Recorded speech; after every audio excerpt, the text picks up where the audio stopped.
నిర్మల్ జిల్లా కానపూర్ మండలం మెడ్మాపల్లి గ్రామ పంచాయతీ పరిధిలో గల సదర్ మాట కెనాల్ వద్ద కానపూర్ ఎమ్మెల్యే వెడ్మాబొచ్చు గేట్లను తెరిచి నీటిని విడుదల చేశారు. నీటిని ఆయకట్ట రైతులు సరైన విధంగా వాడుకోవాలని అన్నారు. వృధా పోనీయకుండా నీటిని ఒడిసిపెట్టి పంటలు పండించుకోవాలని సూచించారు.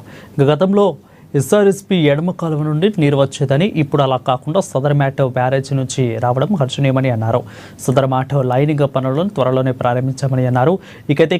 అంతేకాకుండా నీటి విడుదలకు ప్రత్యేక కాలువలను ఏర్పాటు చేస్తామని తెలియజేశారు. నీటిని వృధా పోనీయకుండా రెండవ పంట కూడా తొలగిందనగానే వేసుకునే విధంగా రైతులు వరి నాట్లను మొదలు పెట్టాలని ఆయన తెలిపారు.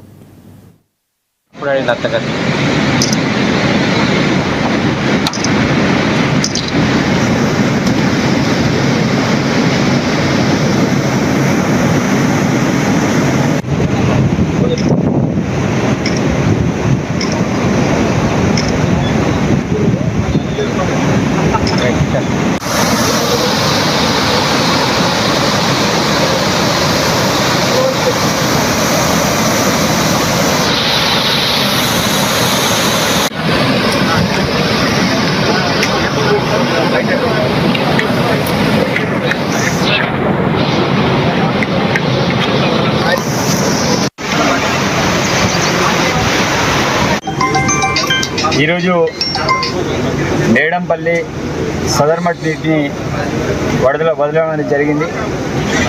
మరి రైతులందరూ కూడా మీ యొక్క వరి నాట్లను త్వరగా వేసుకొని మరి వచ్చే ఎండాకాలంలో కూడా తొందరగా నాటు వేయడానికి ఆస్కారం ఉంటుంది. ఈ యొక్క కెనాల్ ద్వారా దగ్గర 20,000 ఎకరాలకు మరి సాగునీరు అందిస్తున్నాం. దాంతోపాటు దీనికి సంబంధించిన ఏవైతే రిపేర్లు ఉండనో కెనాల్ రిపేర్లన్నీ కూడా డబ్బులు రిలీజ్ చేసి ఆ పనులన్నీ కూడా కొనసాగుతున్నాయి. అదేవిధంగా సదర్ మెడ్ బ్యారేజ్ కూడా పూర్తి కావడం అనేది జరిగింది. ఈసారి కంపల్సరీ వర్షాలు తగ్గిన తర్వాత మరి నెక్స్ట్ ఎండాకాలంకి పంటలు పండించాలంటే అక్కడి నుంచి కూడా మనకు వాటర్ రావాలి. పోయినసారి ఆ యొక్క సదర్ మెడ్ బ్యారేజ్ని ఇనాగ్రేట్ చేద్దాం అనుకున్నాం, కానీ అనివార్య కారణంలో దాన్ని పోస్ట్పోన్ చేయడం అనేది జరిగింది. మరి రైతులందరికీ ఇదొక శుభవార్త.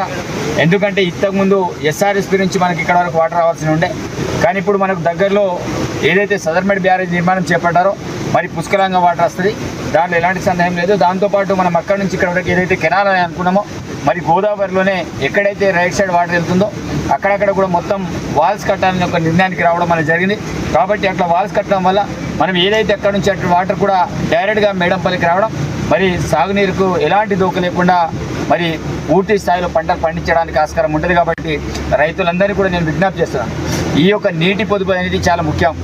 చాలామంది నీరంటేనే మనం వర్షాలు పడుతున్నాయి కదా, వస్తుంది కదా అని అనుకుంటాం, కానీ ఆ వర్షం వచ్చిన నీళ్ళని ఒడిసిపట్టాలని బాధ్యత మన మీద ఉంది. చాలామంది నెగ్లిజెన్స్ తోటి వాటర్ని చాలా వృధా చేయడం, అదేవిధంగా ఎండాకాలంలో వచ్చేటరికి తాగునీరుకి ఇబ్బంది కలగడం. కాబట్టి నేను ఏమంటున్నానంటే రైతులందరినీ కూడా మీరు పొదుపు కాపాడండి, తొందరగా వరి నాట్లు వేయడానికి ప్రయత్నం చేయండి. దాని ద్వారా రేపటి రోజు కూడా మనం తొందరగానే మరి మిగతా ఎండాకాలంలో వేసేటట్టు